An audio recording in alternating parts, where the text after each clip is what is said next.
The issue here is how you calculate the income of a veteran, chiefly a disabled veteran. And there are two reasons you do the calculation. One is to determine whether they're eligible to get into the housing, and the other is to determine how much rent they have to pay for living in the housing. I'm focused only on the first. I can see budgetary effects of the second. If we turn to veterans and say, you pay less rent, maybe there's a budgetary effect. But there's no budgetary effect in saying, okay, we have a unit available, you're eligible, you can move in.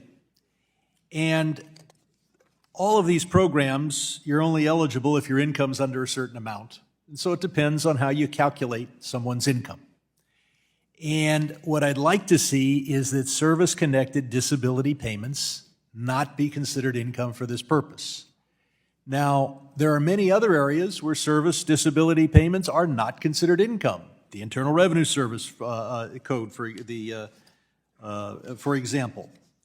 Now, this would create a circumstance where a disabled veteran, I can't think of anything more shameful than a homeless, disabled veteran, lost a limb defending us out on the streets. There's also a tremendous advantage for them living in HUD VASH housing. It's mostly built right there on veterans' land where you have the hospital. And there's no one more likely to need a veterans hospital than a fully disabled American veteran. So we have Regulation 24 CFR 5.609 that defines income. And I wonder whether you'll work with us to change that regulation so that service-connected disability payments are excluded from the definition of income. We are working on a proposal, a legislative proposal to do just that. All of us want to make sure that I'm also working on a legislative proposal, and if we had a functioning Congress, Congress could do this and we wouldn't have to urge you to do it. Your department is more functional than Congress.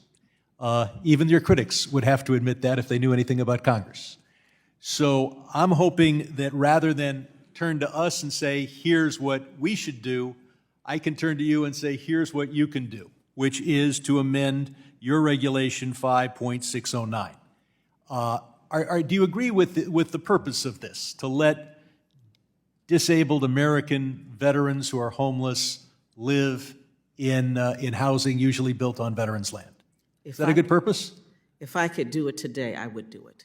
My goal is to convince you how you can do it, not today, but over the god-awful period that it takes to amend your regulations. But you can still do it better and faster than we can do it. We have provided the flexibility to our public housing authorities and others to at least go up as high as they possibly can, which includes most veterans. Well, even if some programs are for 40% all area median income, some are 60%.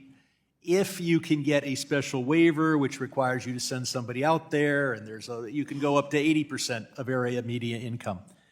But 25% of homeless veterans are getting these disabled service-connected disability payments, and even at 60%, even at 80%, particularly in the largest veterans facility, I know the ranking member knows it well, that's now in my district.